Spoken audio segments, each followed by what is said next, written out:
তুই আমার ডিভোর্স দিবি, তাহলে আমি তোরে ডিভোর্স দিব।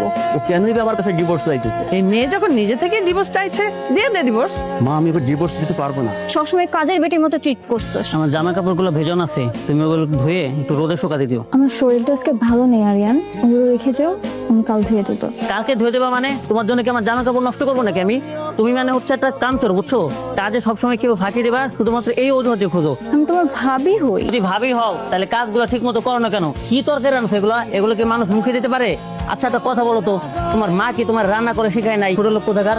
অথচ নিজের প্রয়োজনে আমাকে নিজের মেয়ে বলে দাবি করেছেন, কিন্তু মায়ের মতো আচরণটা কখনো করেন। আমি আমার এই গর্ভাবস্থায় ফ্লোর মোছা থেকে শুরু করে বাড়ির সব কাজ একা হাতেই করেছি, কখনো আপনার কাছে কোনো সাহায্য নেই। কিন্তু সেদিন যখন আপনাকে আমি সাহায্যের কথা বললাম, মা আজকে একটু সাহায্য করেন না মা, আজকে তো 8-9 রকমের রান্না।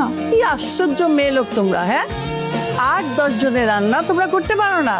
আর আমরা জীবনে যখন সংসার করেছি 15-20 জনের রান্না এক হাতে করেছি। আমরা তো কারো হেল্প চাইনি।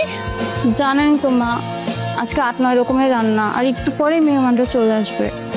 আপনাকে তো কোনোদিন বলি না মা, আজকে যখন বলছি একটু সাহায্য করেন না।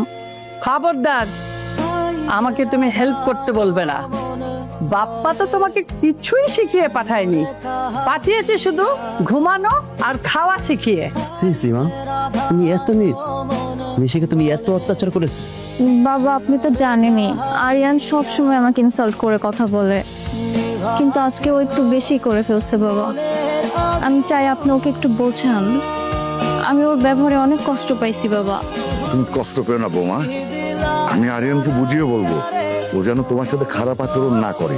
তোমাকে বাবার কথা বললাম, মার কথা বললাম, আরিয়ানের কথা বললাম, তুমি কিছু বলবো না? এখানে বলার কি আছে? আরিয়ান ছোট মানুষ, ওর কথা তুমি বাদ দাও।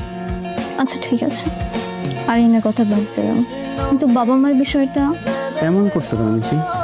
ওনারা তো আমাদেরই বাবা মা, তারা যেহেতু ভুল করছে তুমি তো মেনে নিতে হয়। আমি আমার সর্বস্ব দিয়ে এই পরিবারটাকে আগলে রাখার চেষ্টা করছি, কিন্তু এই পরিবারের সদস্যরা কখনো আমাকে আপন করে নেয় নাই। এই সব কিছুর জন্য আমি দোষী।